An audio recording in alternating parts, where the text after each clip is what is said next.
Friends అందరికీ నమస్తే. ఈరోజు మనం నిజామాబాద్ జిల్లా బాల్కొండ మండల కేంద్రంలో గల అత్యంత పురాతన జానపద రాజ్యం అల్లకొండ కిల్లాలో గల ఒక మిస్టరీ ఆలయాన్ని మనం ఈరోజు పరిశీలిద్దాం. ఈ మిస్టరీ ఆలయం ఈ అల్లకొండ కిల్లాకు ఆనుకొని చెరువులో ఉంది. ఆ చెరువులోని తూములో ఉంది. తూములో ఆలయమా, ఆలయంలో తూమా అన్నట్లుగా ఉంది. అయితే ఆ మిస్టరీ ఏంటో మనం ఈ వీడియోలో పరిశీలిద్దాం. ఇదిగో మీరు అక్కడ చూస్తున్నది రుద్రమదేవి ప్రతిమ. ఈ అల్లకొండ కిల్లాను కళ్యాణి చాళుక్యులు, రాష్ట్రకూటులు, కాకతీయులు, ఆ తర్వాత ఢిల్లీ సుల్తానుల వశమైనట్లు మనకు చరిత్ర ద్వారా తెలుస్తోంది. అయితే ఇక్కడ చివరి పాలకులు మాత్రం నిజాం నవాబుల చివరి పాలకులుగా మనం ఇక్కడ ఈ కిల్లాను పరిపాలించిన వారిగా మనం చెప్పుకోవచ్చు. అక్కడ మీరు చూస్తున్నది ఈ అల్లకొండ కిల్లాకు ఉత్తర ద్వారం. ఇది ఉత్తర వైపు ఉన్న ద్వారము. ఇది మీరు చూస్తున్నది కోట గోడ.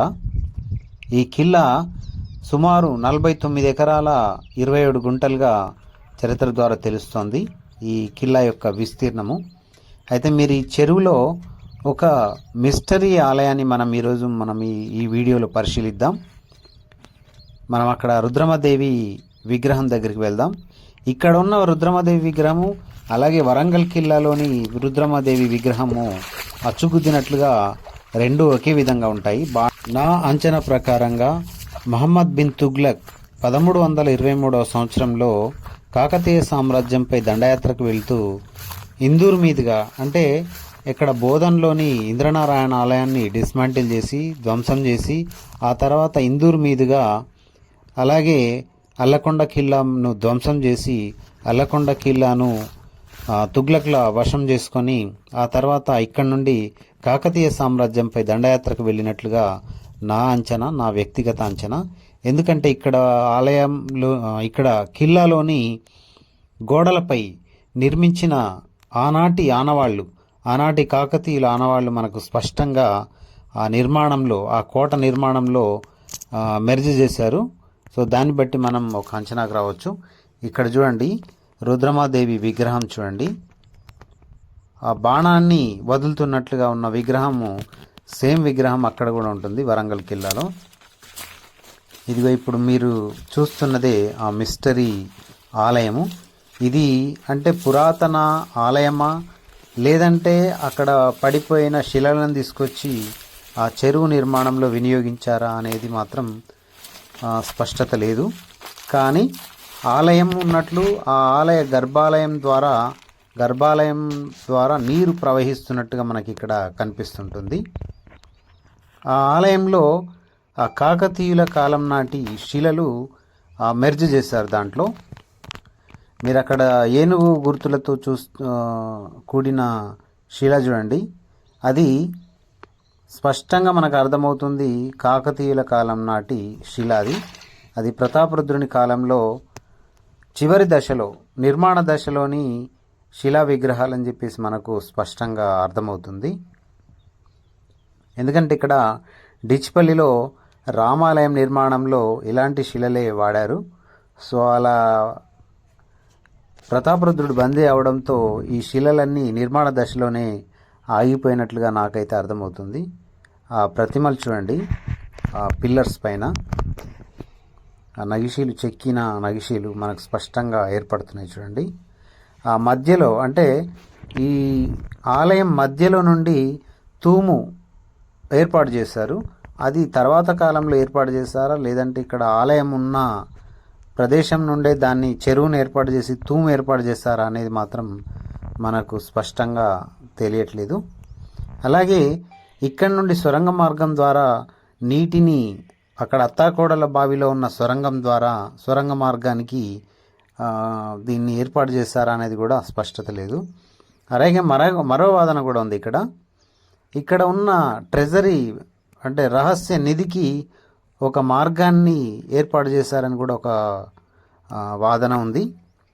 ఏదేమైనప్పటికీ ఇక్కడ నుంచి ఏదో మిస్టరీ మాత్రం ఇక్కడ ఉంది ఈ ఆలయానికి.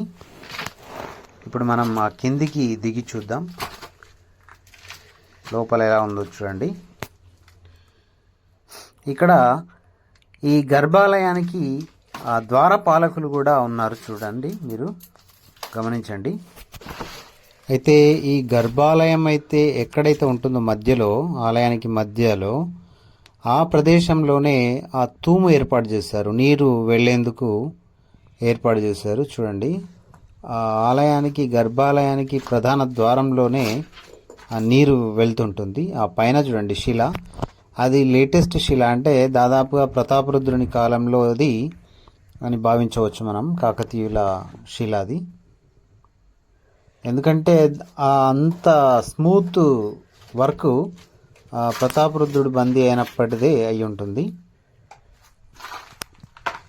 చూడండి, ద్వారపాలకుడు, ఇది రైట్ సైడ్ ద్వారపాలకుడు,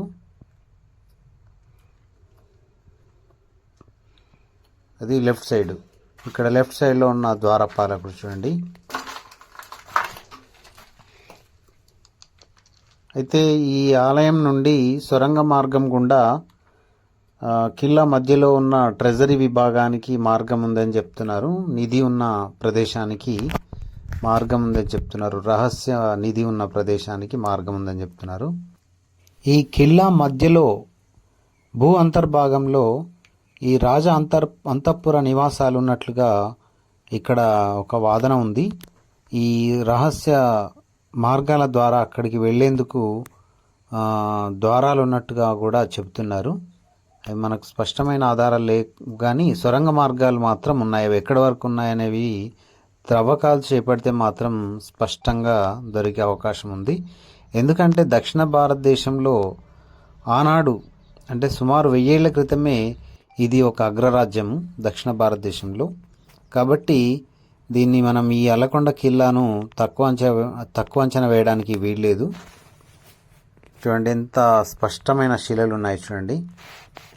ఇవి మీరు చూస్తున్న శిలలు క్రీస్తు శకం 1323 సంవత్సరాల క్రితం ఇవి. అంటే 1323 కంటే ముందరి శిలలు, అంటే దాదాపుగా 700 సంవత్సరాలు దాటిపోయింది. 750 సంవత్సరాల క్రితం నాటి శిలలు అన్నమాట ఇవి. ఎలా ఉన్నాయి చూడండి, 3D ప్రింటింగ్ లాగా ఉన్నాయి చూడండి. ఎంత స్పష్టంగా, ఎంత స్మూత్ వర్క్ చూడండి ఆ కాలంలో. సో చూసారు కదా ఫ్రెండ్స్, అల్లకొండ రాజ్యంలోని ఆనాటి మిస్టరీ గల ఆలయాన్ని. సో అల్లకొండ రాజ్యం గురించి, సుమారు 1000 ఏళ్ల చరిత్ర కలిగిన ఈ అల్లకొండ రాజ్యం గురించి పూర్తి స్థాయిలో సమాచారాన్ని వీడియోల రూపంలో మనం వివరించడం సాధ్యం కాదు. కాబట్టి మీరు శ్రీ బ్రహ్మరౌతు నరసింగరావు గారు, బాల్కొండ వాస్తవ్యులైన శ్రీ బ్రహ్మరౌతు నరసింగరావు గారు రచించిన అల్లకొండ ఊరు ఉద్భవం అనే పుస్తకాన్ని చదువుకోగలరు. బాల్కొండ పూర్తి స్థాయి చరిత్ర అందులో వివరించి ఉంది. సో ఆ పుస్తకాన్ని మీరు తెప్పించుకొని చదువుకోగలరని కోరుకుంటున్నాను.